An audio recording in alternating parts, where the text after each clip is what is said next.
Privyet, my little conscripts, and welcome to another Mordian Glory video. And oh boy, do I have a spicy meatball for your viewing pleasure today, because I played an absolutely massive game of bolt action. 12,000 points on the table, dozens of armoured vehicles, and hundreds of infantry.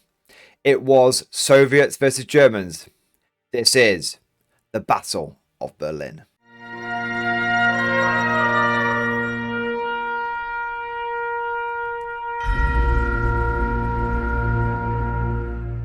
So before we get into the game itself, I want to say a few thank yous. Firstly, I want to say a massive thank you to all of the guys involved who made this battle possible. Neil, Joe, Sai, Ant, and Paul. Without those guys, this game could not have happened. And honestly, they brought their all to it. They embraced it wholeheartedly. And tabletop gaming is very much a social thing. And you can't have a good time without good players. I'm just going to say it. These guys are the best players. Ton of fun to play with and looking forward to doing this again in the future. I also want to do a highlight for Neil and Joe, who were the respective captains. Neil was on the German team and Joe was my captain over on the Soviet team, and those two had actually come up with the scenario. They'd come up with the format, with the game system for making a game about action of this size actually work, because any of you that have played bolt action, whether it's first, second or third edition, will know that it's more of a small scale game. It's a platoon being operated by each player, maybe a platoon supported by a few tanks. But when you get up to like 12,000 points, it starts looking like an apocalypse-sized game. It's fantastic. With the game not being fundamentally designed for that, these guys have put in some incredible work for coming up with a very simple, yet very, very effective way of making it work. And I'll be sharing with you how all of that works, well, right now. So naturally, this game did take place on a larger board. You need something a bit bigger so that you can fit all the terrain on and fit all the models on without it becoming a traffic jam. Now, fundamentally, we are using the core bolt action rules. So we roll to hit normally, roll to wound normally, cover safe taken normally. We're using normal hard cover. We're using fortification rules for things like the trenches from in the book. So if you are familiar with playing by action, then it's very easy for you to absorb this game system. There's just a few high-level things that sit above the game that make it work at this scale. Firstly, we have the string. Now, this piece of string is very, very important. It represents the front lines. It's the furthest point of advance for the attackers. So it starts off at the edge of the Soviet deployment zone, and you can see this was roughly the edge of where our deployment zone was. And then at the end of each turn, it is moved to show the furthest point of the Soviet advance. So you can see we had some infiltrating units here, so we were able to get the string quite far up to the halfway point very quickly in the game. This provides a really good benefit to taking infiltrators and not just, so they don't just get isolated and die like they would do in a game like this. Veteran infiltrators can push the string forward. Now, why would you want to push a string forward? Well, that's where your reinforcements come in from. If we used the normal bolt action rules and we had reinforcements coming in from this edge, anything that came in even after turn 2 or turn 3 would never get up the board. It would spend the whole game just running and then not actually being able to get to objectives or do any fighting. But by having the string, it means that you can advance your front line forwards, put pressure on the enemy, and then when your reinforcements come in, you can put them into places maybe where you want to push the front line a bit further forward if it's struggling, or take advantage of any ground that you have taken and start breaking through. It's a really good way of getting units into the fight and also encouraging players to be aggressive early on. Now, you'll also notice that we have got these tokens on the ground. We've got the cross for the Germans and we've got the hammer and sickle for the Soviets. These were actually handmade by Neil's wife. So big 07 in the chat for her, because they're really, really cool and they're really well done. They're laminating everything. And what you do is, rather than deploying your reinforcements normally At the end of each turn, each player can put down a certain number of reinforcements, and you write down on the back of the token and place it face down what those reinforcements are going to be. So each side can see where the other one is massing up reinforcements, but they don't know exactly what's going to be there. This is really good because it means that you're not sure if they're going to put all tanks on one side or if they're going to put infantry on one side or have a mix. So you kind of have to try and play this mind game, this game of cat and mouse, and try and work out where the best place for your reinforcements are going to be without having all of the information. Really adds an extra layer of tactical and strategic depth to the game. You might be wondering, what is the point of the tokens? Don't your reinforcements just come on normally? Well, this is where one of these other mechanics comes in. Your reinforcements don't arrive until turn 4, the end of turn 4, going into turn 5.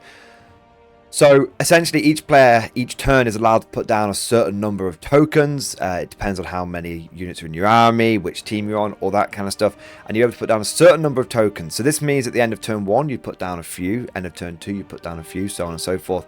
This means that you can build your reinforcements up where you think they are going to be most needed as the evolving battlefield situation becomes clear. And the last special mechanic that we had was the dice bag. Now obviously, with there being potentially like 50-60 units on each side, the dice bag would start getting very confusing if we had to put 120 dice in there and pulling them out one unit at a time.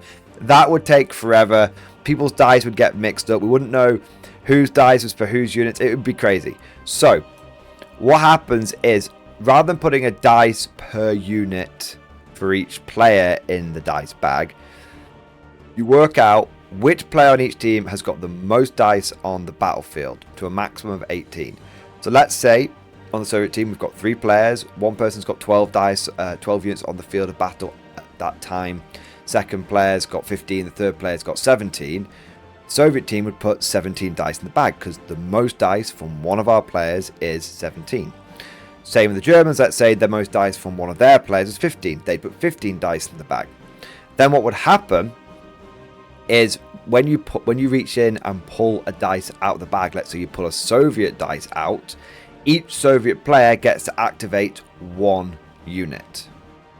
So, for example, if we pull a Soviet dice out, I would be able to activate a conscript, Joe would be able to activate a T-34, and Paul would be able to activate maybe a unit of engineers. You pull 1 dice out, then each player gets to make 1 activation.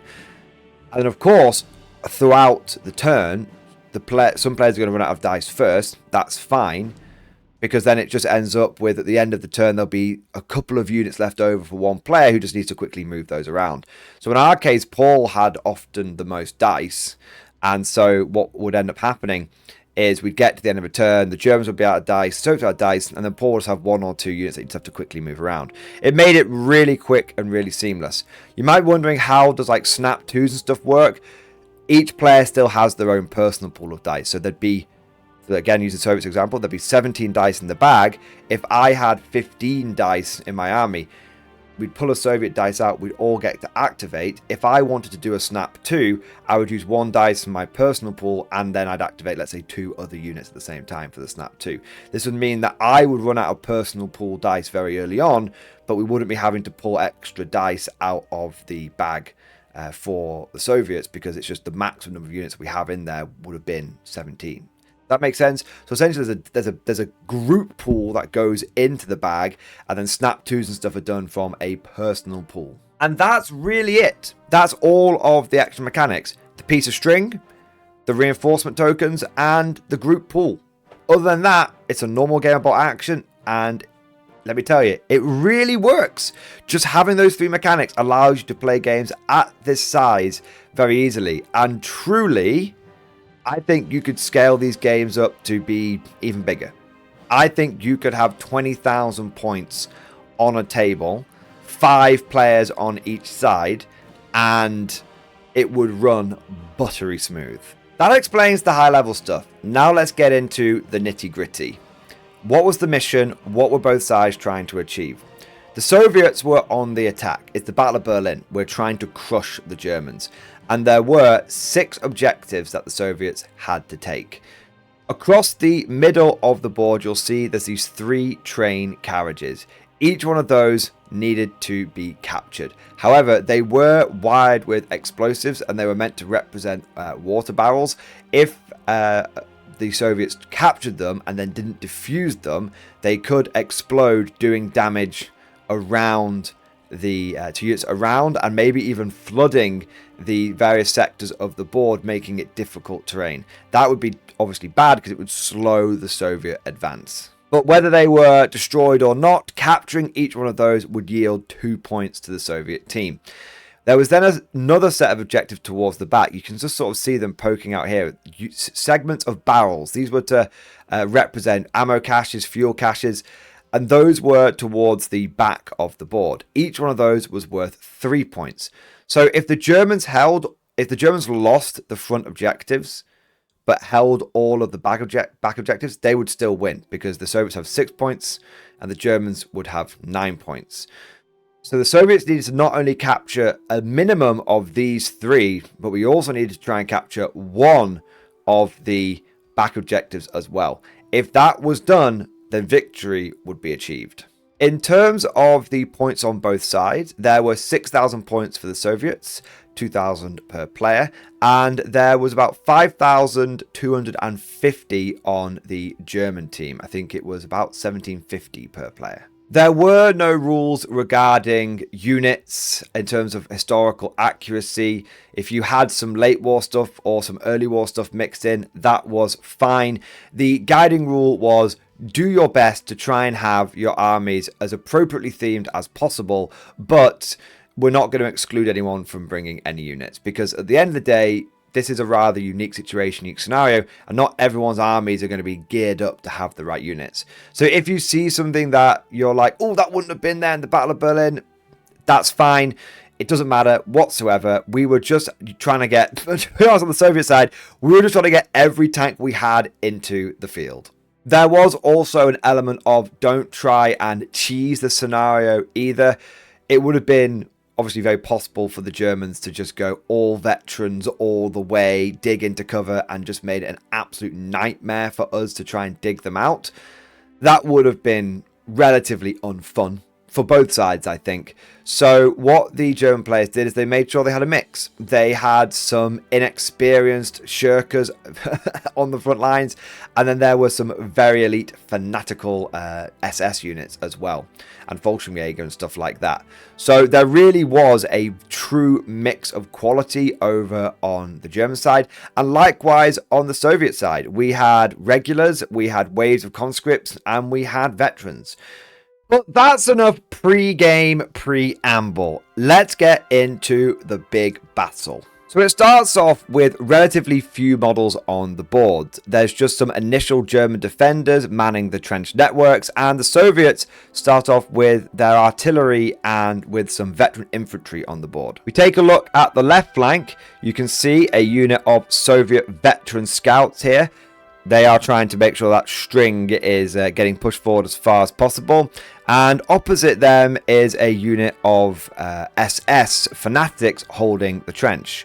On this side of the board, it was initially Joe on my side, and it was Ant on the German side.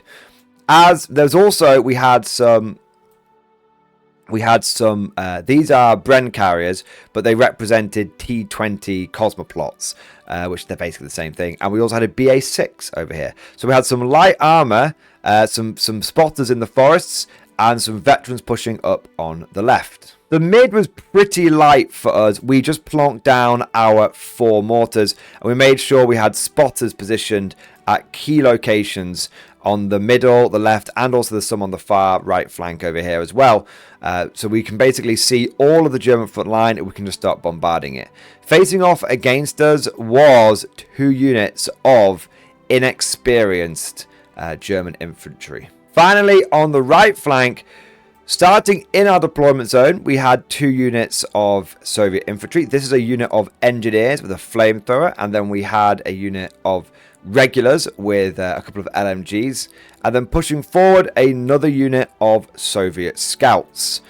The Germans on this side were pretty dug in from the get-go, with a big pack gun and an MMG team dug in behind these barricades, as well as a Marder 3. So the Germans starting off with a relatively impressive piece of armor. Not the heaviest, Marder obviously only being 7+, but with a big gun. So there's lots of anti-tank over here. The Soviets did get to benefit from a preparatory bombardment at the beginning of the game, but there were no casualties caused by it that I can remember. Lots of pins were doled out, but that was about it. Now, I'm just going to click through some of these pictures. A lot of them are sort of highlighting little bits that happened over the first few turns. But the first 4 turns were really a positional battle. Both sides working out where they thought the main enemy thrust was going to be, trying to bring in reinforcements to cover things, and just feeling the ground and trying to hold the line. So you can see over here, the Germans commanded by Sai, beautifully painted German army here. They started getting the worst of it. They took some good hits from the preparatory bombardment. Lots of pins being spread out everywhere. And then, to be honest, we started shelling the crap out of them as well. These are the inexperienced guys in the center. And then these are Ants, very veteran SS holding the left flank. Now, first turn, like I said, this is the preparatory bombardment. There wasn't a huge amount that really happened. Scouts moved forward and both sides started placing down their reinforcements. Now, there was a little bit of a mistake made at this point by the German team. They sort of went into autopilot and put all of their reinforcements down at the end of the turn. Whereas you can see the Soviets really put down like a few. We did catch it and we did say to the German players, do you want to like just take them off? We do it, but they're like, nah.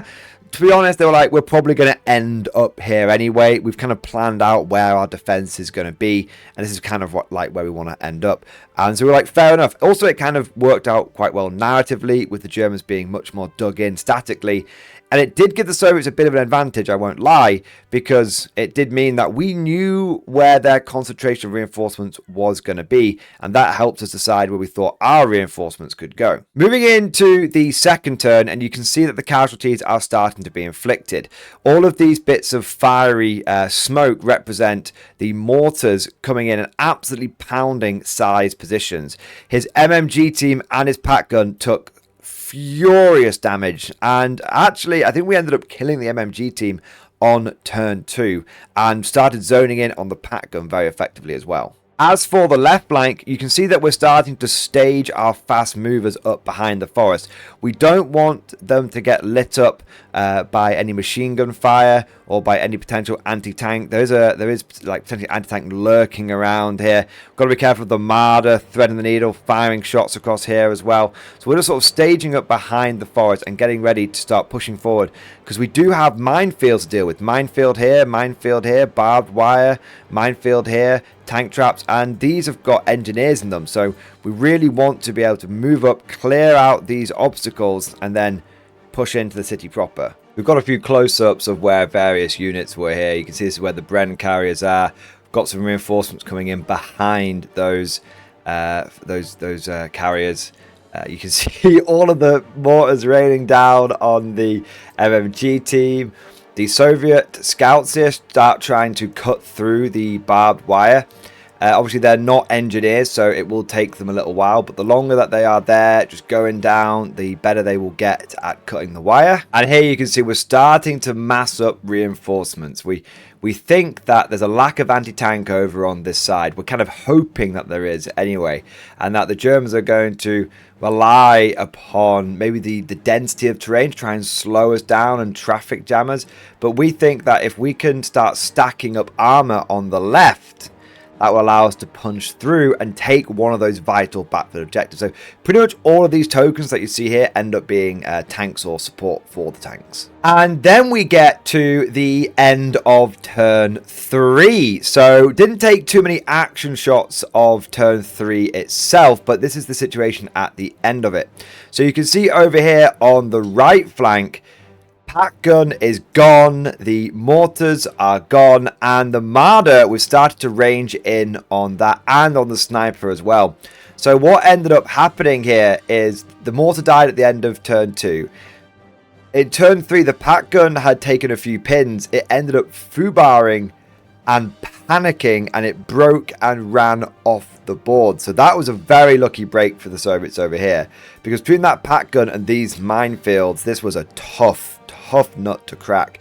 And now that allows our mortars to move to the second line. So we've shelled and shelled and shelled this. Now we're on to the second line, hitting the Marder, which obviously it's dug in. The Marder is dug in, and tanks which are dug in can't move. So it's dug in there. And so it's just got to sit there whilst we just zone in on it. And then we've also got the sniper team that's up here, which has started to like threaten to pick off some of our infantry. You see we're starting to take some pins and stuff down here.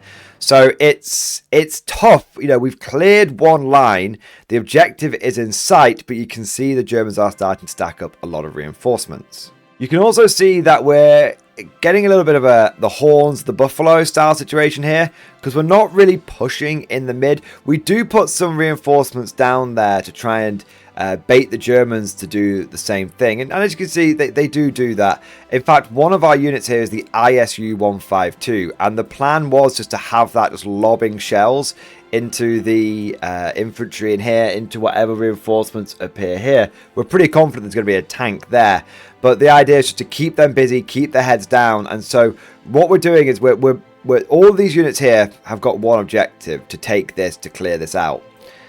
All of these units here have got actually 3 objectives they want to do. 1, 2, and then 3 back here. Center, we're just going to try and keep the Germans busy, and when eventually our mortars end up killing everything on this side, just start using our indirect fire to soften the Germans up here and keep their heads down. One important thing that happened was Paul got his engineers onto this unit of tank traps, but they kept not being able to destroy it. Even like a 2-up at one point, they just couldn't destroy it. They did eventually get it, but it took a bit longer than expected, and that meant that we kind of had to redirect where a lot of our armor was going to go, because you can see on this next picture how many tokens we've got stacked up here. Many of this is tanks, and we place those at the end of the turn after we've had a go at trying to clear the tank tracks and stuff. And so you can see we're getting pounded on that side as well. Germans just better shot there. Classic shot of all of the people making decisions and everything. Serious concentration going on Ant's face there. Lines being checked. Neil, you know, pointing out who's trying to shoot and all this kind of stuff. Reinforcements behind on the right flank there. But you can see, going back to this angle, you can see how much armor we've got stacked up here. Now, ideally, we'd want stuff being able to push down the road. But with these tank traps just refusing to go, we have to kind of place our reinforcements a lot more bunched up and a lot more concentrated here. Not necessarily a bad thing having forced concentration, but traffic jams are a thing. And so we then get to the end of turn 4. Now, up until this point, the first few turns, like I said, just been kind of positional. We've been pushing the string as far forward as possible, trying to clear some of these obstacles, just stacking our reinforcements up. And that really was turn 4. Both sides started taking a few casualties. The right flank is looking a bit open. The left flank is looking very strong for the Germans. But we have decided to dedicate a truly staggering amount of armor to this cause. And now it was time to go into turn 5, where the battle was truly going to begin. It was time to reveal our reinforcements. And here we go. Look at all that Soviet armor. Oh my god. T-34, KV-1, T-34, T-34, T-34, T-34, IS-2, BA-6, conscripts, veterans. We've got veterans in the truck here. Look at this push. Look at this push. We are ready to roll over those German positions. And facing off against on the German side, we've got those veterans, of course. We've got those veteran SS in the trench. But they're only armed with a couple of Panzerfaust. And then we've got a pack gun here.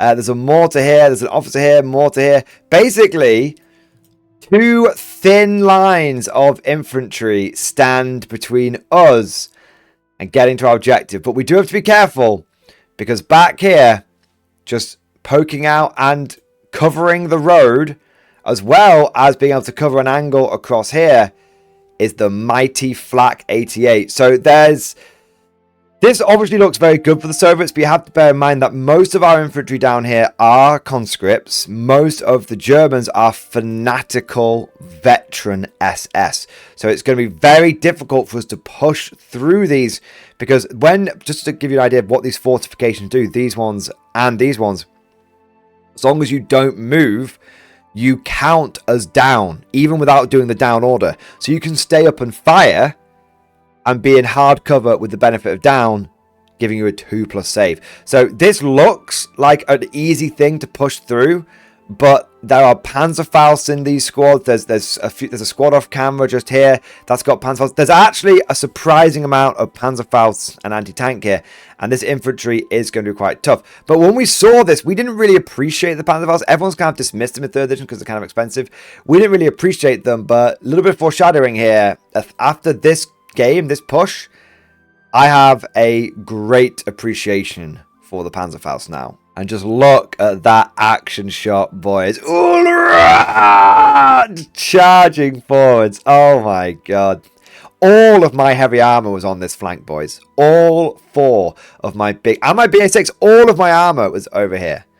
I said I was going to bring a lot of tanks, and I brought 3 T-34s, I brought a KV, and I brought a BA6. And we still had other armor to throw into the fight as well. The perspective from these poor... Well, I don't feel too much sympathy for them, let's be honest here. But the perspective from these poor SS soldiers, as they can see these tanks rolling past the objective. Oh, my days. Now, over on the other flank, we went for pretty much a dedicated infantry push. All of this stuff is infantry. Pretty much all of it is inexperienced infantry as well. The only armor we put over here was a BA6 or BA7, BT7. That's it. BT7, which actually survived, a decent amount of time. It absorbed a lot of firepower before eventually going down. We kind of chucked the BA7 over here because we did feel like we were just traffic jamming up here. In hindsight, maybe it would have been better to have the BA to spread some of the other armor, like the have the ISU here. I think our armor should have been concentrated like this. Instead, we had a decent amount on the left flank from our perspective. This is from the German perspective, so the right flank from their perspective, of course. And then it's sort of, we had a few isolated units. Benefit of hindsight, boys, our armor should have been more extended out to here, so we could have hit multiple positions. And we could have maybe forced some of the German attention this way, so that they couldn't just start shooting over from the center into the right, because that actually started becoming a problem. However, end of turn 5, things were looking a bit dicey for the Germans, especially on their left flank, our right flank. Simon's Germans here, with the Marder and the half-track both going down in the same turn. We were zoning in on the Marder anyway, and eventually we just got the shot to take it out. And then I was lucky, and one of the last shots of the turn, I dropped a medium mortar on top of the command tank. I got the lucky 6. This is the command half-track. I got the lucky 6, and boom, we knocked it out. So the second line of the Germans here really starting to crumble, really starting to struggle. Now, the majority of my forces were located over on the Soviet left flank. And this is the position on that flank at the end of turn 5. End of turn 6, sorry. So yeah, we're getting a little bit ahead of ourselves here. So turn 5, everyone starts turning, we're all sort of blasting each other. Turn 6, the Soviets start going. And in the turn 5, the KV flamethrowed a lot of the Germans here, but they passed their morale check because they're fanatics. They just take it unmodified. And then the KV got knocked out by the King Tiger. And so we were like, damn, that KV was like a really key part. It was a KV with a flamethrower. That KV was a really key part of us clearing these trenches out. And with it going down, how the hell are we meant to dig them out? Because they were going to be like a 2-up save. So what we ended up doing, full credit to Joe, he remembered there's a rule in the book where if you're a dug-in German infantryman, dug-in infantryman holding a trench, if a tank assaults that trench, any models that it lands on top of are destroyed because they essentially get buried in the trench. The tank wiggles its tracks and they get buried in the trench. So what we started doing is actually just crushing the German defenses. And so this T-34 here, it drove forward on its assault move and crushed, we wiggled its tracks a little bit and we crushed the Germans here, and that suddenly opened up everything. It meant that, oh my god, we can actually clear these guys out without them just being on like a 2-up save. We can just like insta kill them. Same time, the front, so that by the end of turn 6, this German line here was in deep trouble because we were crushing the Germans in their trenches, and we'd also managed to knock out the pack gun as well by just getting within point blank range. And again, seeing this from the German perspective, just tank after tank after tank ready to roll over their position. And you can see the dead KV here, and you can see the tanks leading the way and the infantry starting to have to work their way around. The big problem with this KV dying here is it meant that the infantry had to take a longer route round. And remember, time is against us. This is the end of turn 6. This only gives us 7, 8, 9 and 10 to break through another line of defenses here, deal with any reinforcements the Germans come over with, and then we have to hold this objective at the end. And the Germans have got more and more reinforcements which they're able to start bringing up. Going into turn 7, the offensive does continue, but this is where we start suffering for not having armor in the center to distract the King Tiger, because the King Tiger is able to draw a line of sight to these to this flank, and so it slings a super heavy anti-tank round into the side of my T-34 here and takes it out. I am losing a tank a turn nearly every turn. Now, concentrating on the left flank for the time being, because that is where a lot of the action was taking place, you can see this is our position at the end of turn 8. We've got our T-34s lined up here, ready to go into the next line, and we've started bringing up our infantry, but the Germans are not giving us an inch. So over here, my T-34 ends up getting stunned slightly by some long-range Panzerfaust. This is just a 12-inch gap here, and so the Panzerfaust come streaking out into my side armor, and I'm very fortunate. I managed to one of them does get a penetrating hit, but it only rolls like a 1, and so my T-34 there does manage to survive, although it does end up taking an extra pin. But the big thing is the German infantry start counterattacking. More veterans, more fanatics, more SS charging forward, and even though we'd managed to like clear out the first line of infantry, this second line, that squad told that was a bit hidden, it came round here, and well, veteran assault rifles versus conscripts with Mosin Nagants, even with a bayonet with some balls behind it, that fight only really goes one way. Elsewhere, the Soviets are doing okay. It's a bit of a grind, it's a bit of a slog, but we are pushing forward.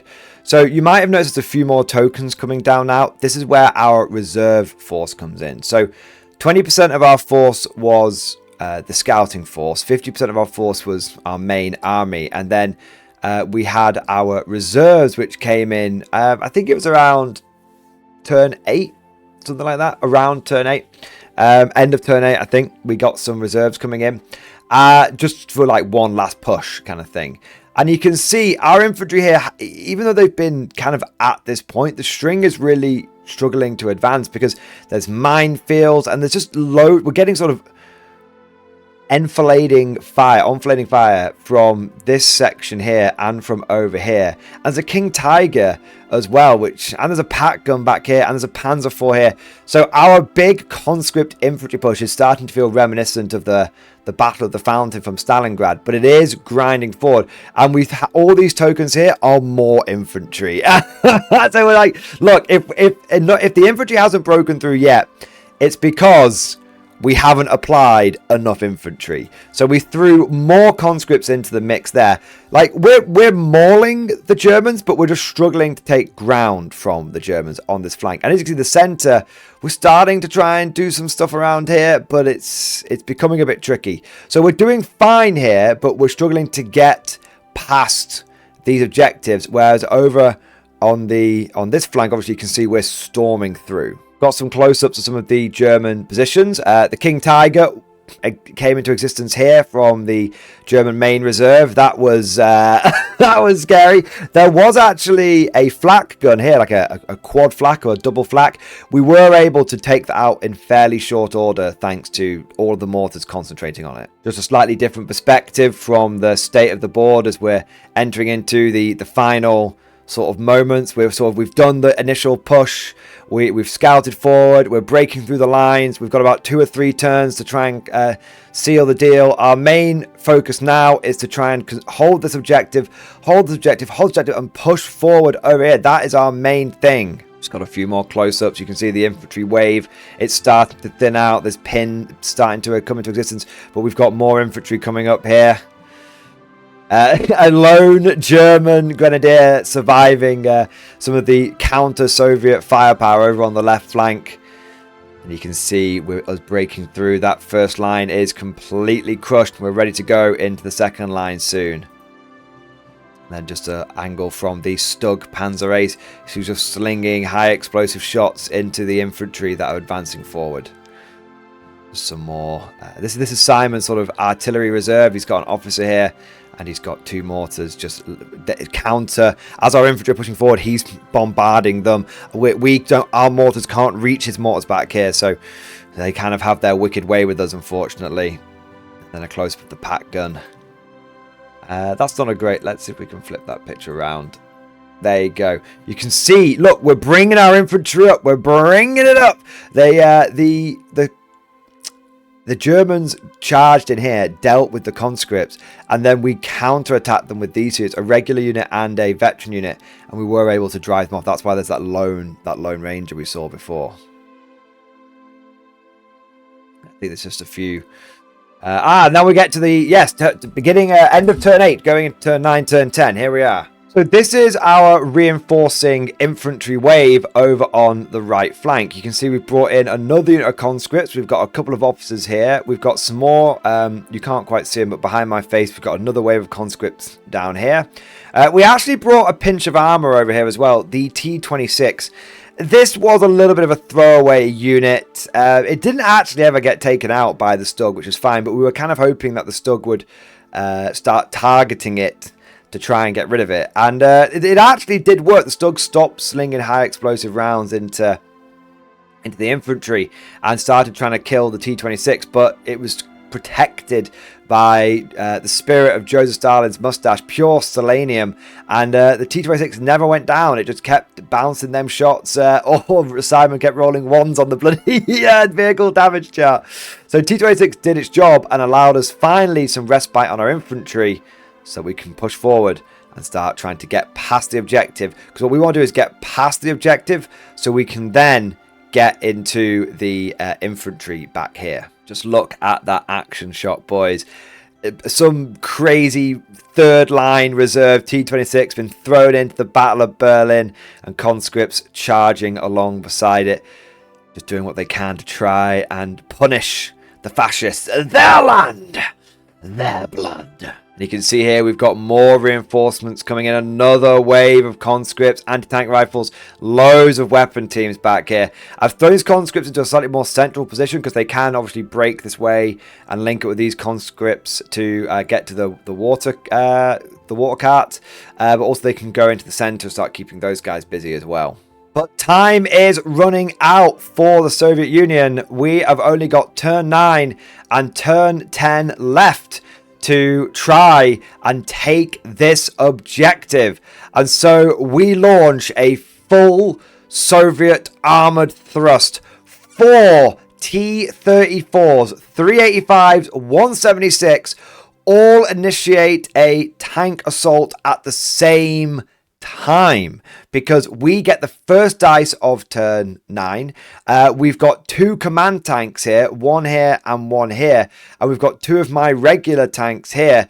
So we snap 2 over here with all 4 of these tanks, and we push them all onto the second line of the SS. You can see them getting crushed underneath our treads, and we completely wipe out that unit using these rules that allow you to crush infantry in trenches to the best of their to the best ability, the most effectiveness.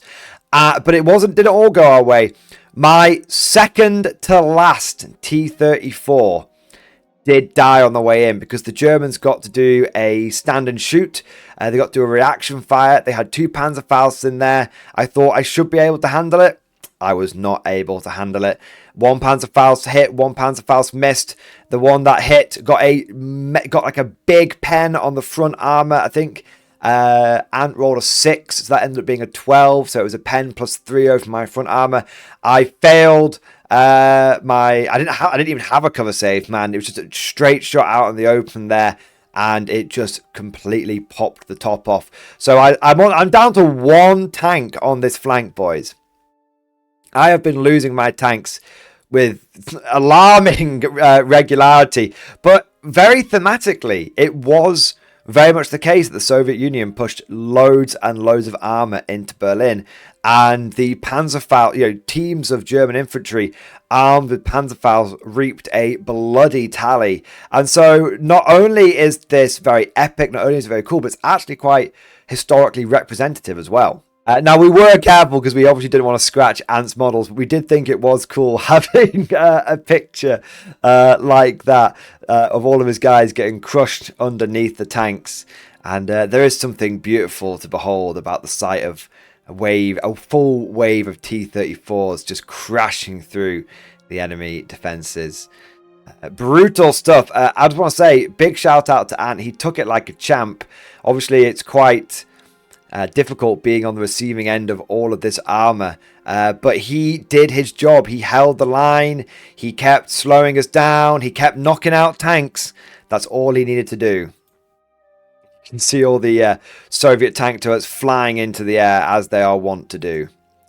And then this is over on the other flank. This is over on the complete opposite flank. The mighty T-26 just getting into the grill of the Stug and just been like, come on, do it. What are you waiting for? Trying to draw its fire there. You can also see our infantry waves beginning to push past that line and getting in amongst size infantry.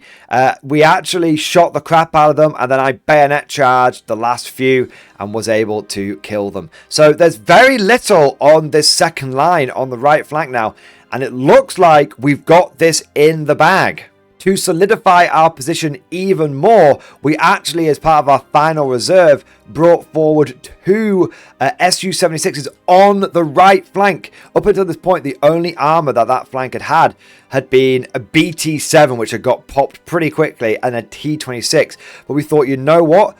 We're going to bring over a couple of medium anti-tank guns here. We're going to have some more artillery. This can help bombard, because these guys can act as a light howitzer or a medium anti-tank gun. And all we need to do is just bombard the third line of Germans. We've got some, because we're aware they've got things like the Panzer IV over there. We're aware they've got things like the King Tiger. So we think if we bring this over here, we can start slinging rounds into any tanks and stuff. Try and stop any sort of last-minute German sneaky behavior.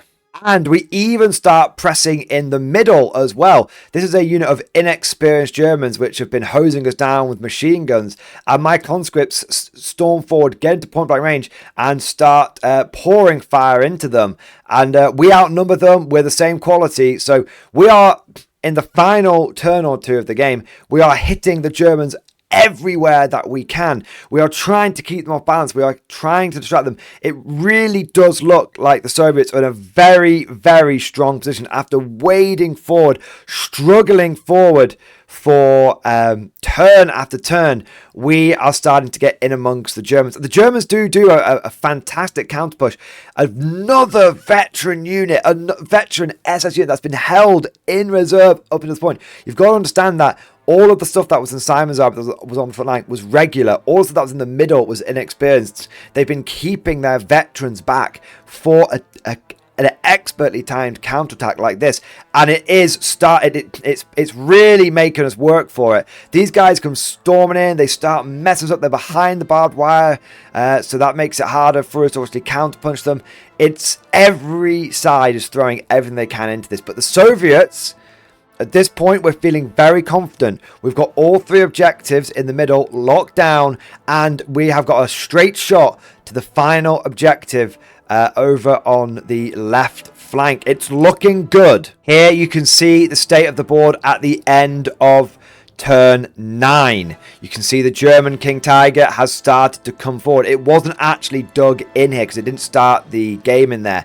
They just had it in there as a bit of heavy cover. It's not actually dug in. It's just a bit of a fortification for it. So it can move out. It starts moving out from one trench line to the next. Because I've dealt with these inexperienced troops, it's trying to throw my conscripts back. And the Panzer IV comes up here as well. And so we've got this objective. We've got this objective. It's looking good. The Germans are going to go for one last push. The Soviets, we're going to go for a big push as well. This is the state of play at the end of turn 9 on this flank. Turn 9, turn 10, the turns are merging a little bit together now. But this is the state of the board at the end of around turn 9, turn 10. We're getting close to secure this objective. Remember, there's 10 to 11 turns for this game. I think this is about turn 90. I don't think we did the 11th turn. But my final tank has died. There's a Panzerschreck team which has emerged in this ruin here. My final tank has died. The only piece of armor I have left on the board is the BA6. And so we push forward here. We get onto the objective. We are now contesting this objective, which does deny the Germans those points. If we can hold on to this objective and hold on to the middle 3, there's a chance that we are going to win this game and our plan is going to come to fruition. But then turn 10. Victory was in our grasp. But those damn dastardly Germans, they couldn't let us have it. Over on the right flank, the Panzer IV comes up here and contests this objective on the last turn. Now what's funny is the Simon had very few units left at this point. So he actually had to do that relatively early. He wanted to wait until the end to do that, obviously, because he doesn't want to risk taking it out. So this comes up here, and we're like, shit, man, if he contests that, we don't hold that middle objective. That could swing things back towards the Germans. So we fire, I kid you not, at this thing. We fire 2 medium anti-tank guns at it, a heavy howitzer, and 4 mortars, and we even get like an anti-tank rifle on the side armor as well, and we even assault it to try, because we try and hit it on like 6s. We even assault it. Nothing. Both Su-76s miss. The heavy, everything, we don't get a hit. Everything I just described missed. Couldn't get a hit. Ugh. That is 2 medium. That's 2 medium anti-tank guns, 4 mortars, a heavy howitzer, and an anti-tank rifle with a side shot. 8. Look how many pins this thing's. Oh no, maybe we do get some hits, but then we don't pen. We get lots of hits, but we can't pen it. That's it. We get hits, but nothing can penetrate. Clearly, the ammunition that had been supplied to these guns was something that was some substandard ammunition. You know, the order came down from above. Production quotas had to be met. They had to make double the amount of artillery shells, so they just halved the amount of powder in each one. I don't know what was going on, but no matter what we threw at this Panzer IV, it would not die. And so that objective ended up being contested. And so we didn't score any points for it. But all was not lost, as over on the left flank, you can follow the trail of burning tanks. 1, 2, 3, 4. You can follow the trail of burning tanks. Over on the left flank, we were able to take this objective, and we were like, yes! Yes, we've got it. That's going to be 4 points for holding the front objectives, 3 points. We hold this. We don't just contest it. We full-blown hold it. That's going to give us 7 points. The Germans are going to hold 2 back objectives. That's going to be 6 points. Then we're going to get this. By 1 point, we're going to get this. But then, the veteran King Tiger, the Tiger Ace, the most expensive unit on the board, rolls into action. Now, this thing had 2 pins on it. It passes its order test. It conducts a tank shock, pushing a unit of Soviet infantry out of the way and getting within 3 inches of the train cart to contest it. The last move that the only thing the Soviets can do to deal with this, because all of our other, this is the last one, the last dice of the game. There's only 2 dice left. This one for the Germans, 1 for the Soviets. The only thing that we could do to stop this would be this unit of engineers here, armed with the Panzerfaust and a flamethrower. They move within 6 inches. They roll for the Panzerfaust. It's a miss. I imagine at that point the King Tiger did its best Snape impression. You dare use my own spells against me, Potter? Turns out Panzerfausts are only good when operated by the Germans. And the flamethrower.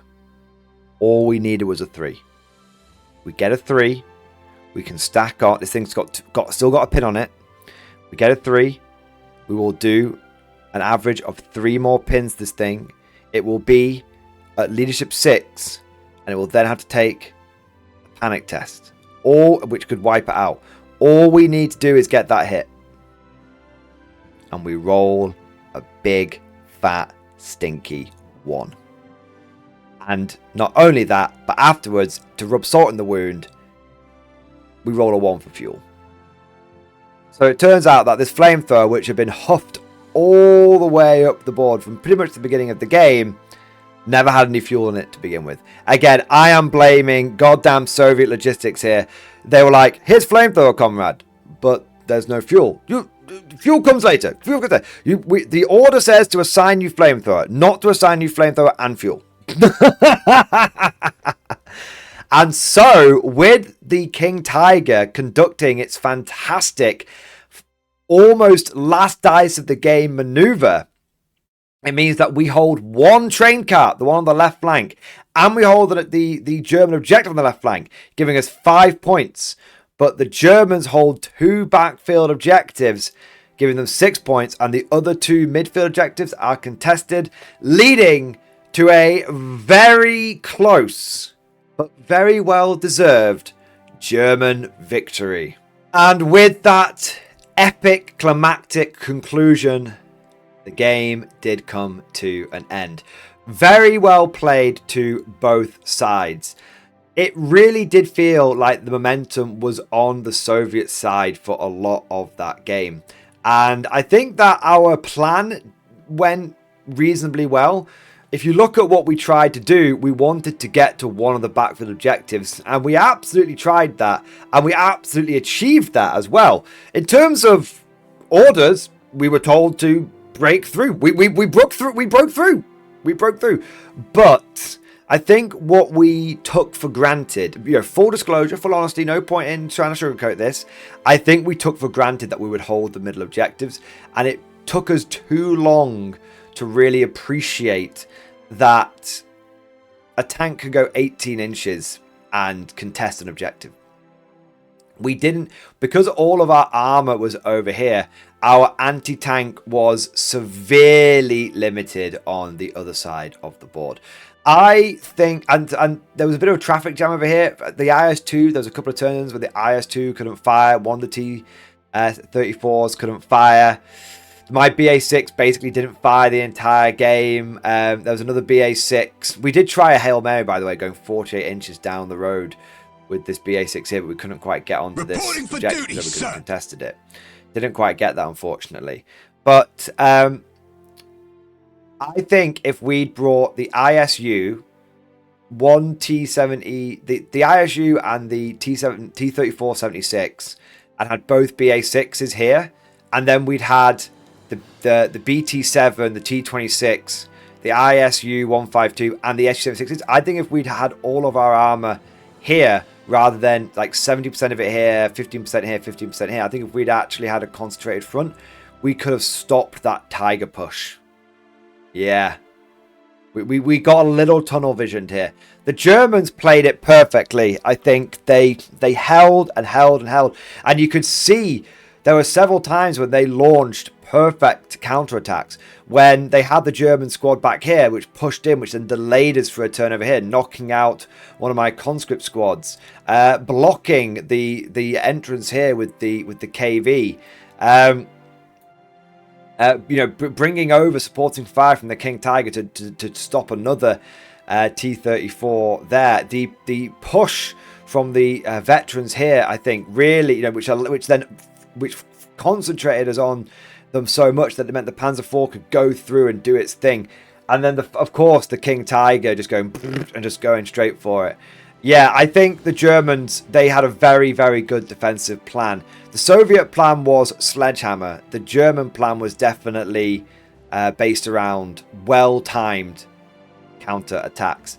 And some of you might be thinking, but if you had your armor more spread out, then we might not have made it to here. That is a good point.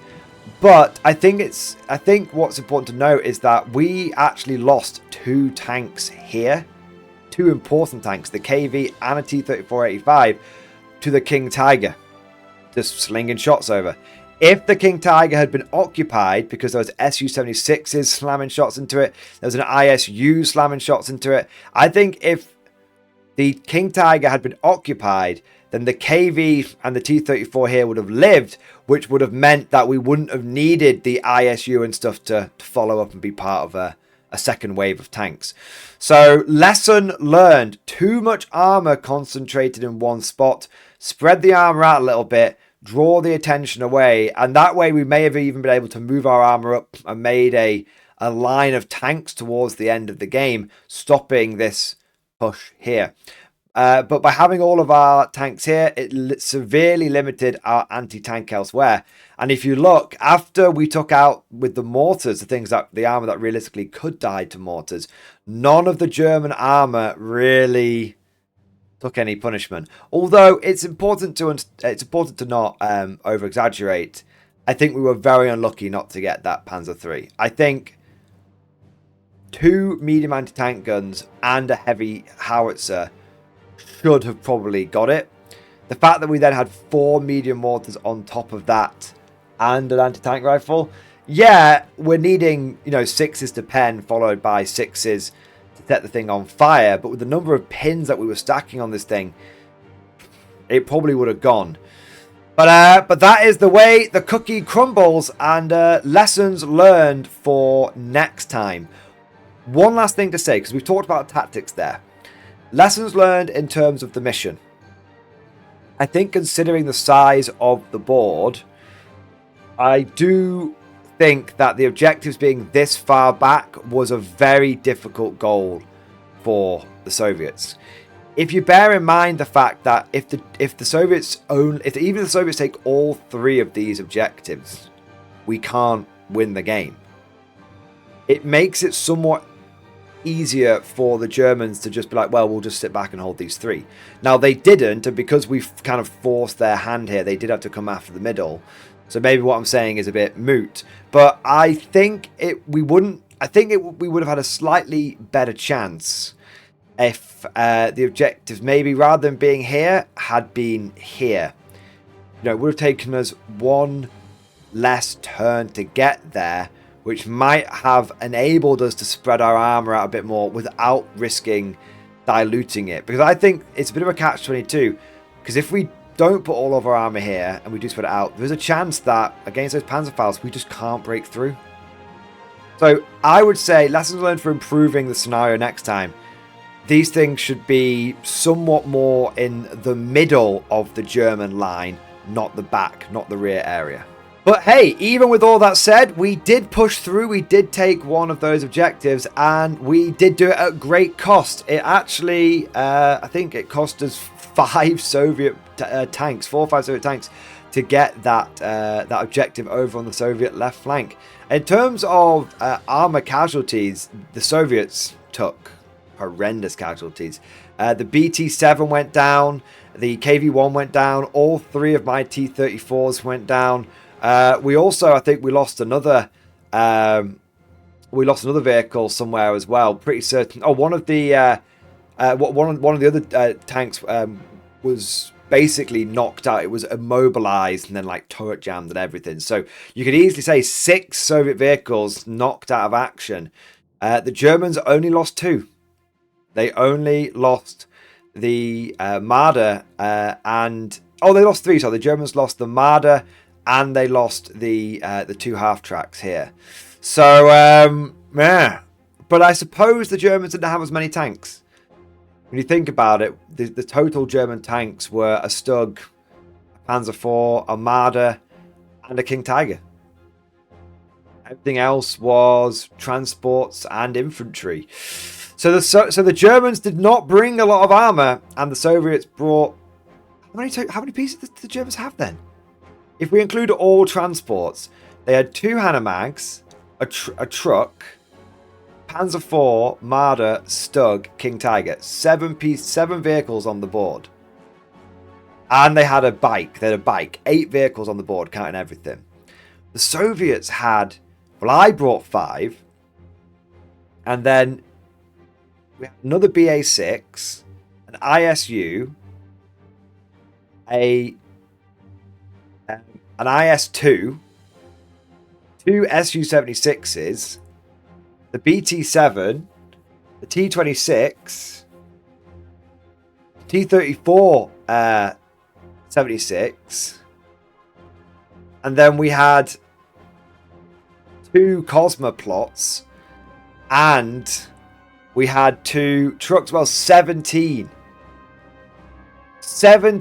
pieces of armor versus 17 vehicles all in versus 6. Wow. Pretty much outnumbered them 3-1 in terms of tanks. But it turned out that tanks were not the answer. It turned out that, as always, it comes down to the infantryman and his rifle. Or in this case, Panzerfaust. But overall, a fantastic game. And really looking forward to the next one. And the next one is actually already in the works. So if you enjoyed this, we actually have another scenario planned. And that will be coming up in June, July time. So we're going to be doing D-Day.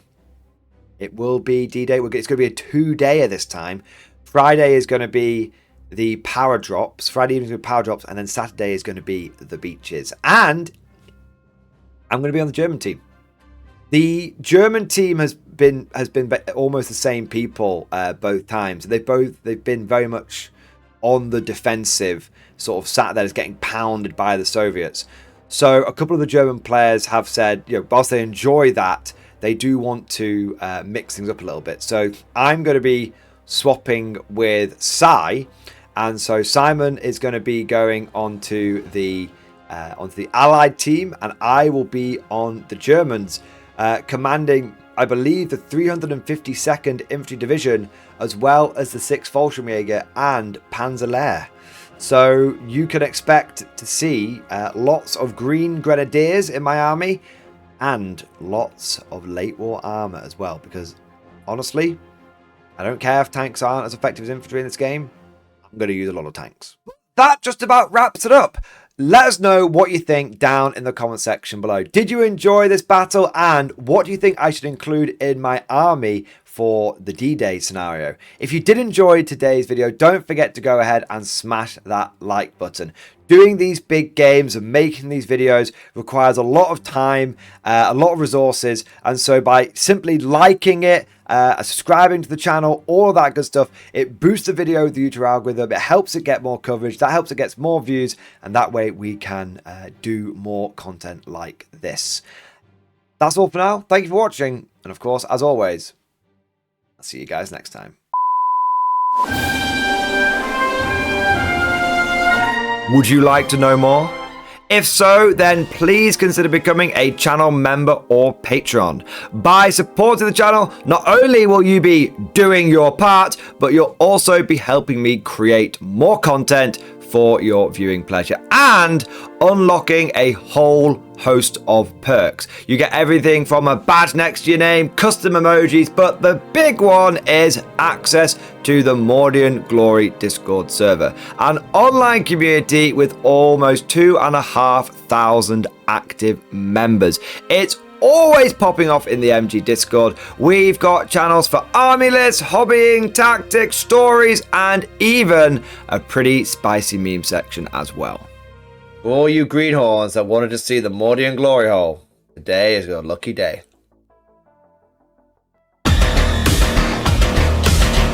And joking aside, I do want to say a massive thank you to all of the current channel members and patrons. You guys are amazing. Truly the lifeblood of the channel. I could not do Mordian Glory full time without the incredible and generous support of my members. So thank you guys so much. And last but certainly not least, I want to say a personal thank you to all of my top tier Patreons. These are the War Masters, the people who have truly gone above and beyond the call of duty. So a heartfelt thank you to Alex Dengal, Bon Vert, Lord Pryor, Mark Panconi, RJ Scorpion, Swordfish Trombone, Try Again Bragg, John Stubbs, Nick Walsh, Diesel Fox, and August Barney. Seriously, guys, thank you from the bottom of my heart. Your support is incredible and it makes a huge difference. Thank you so much. That's all for now. Hope you've all enjoyed today's video. And of course, as always, I'll see you guys next time.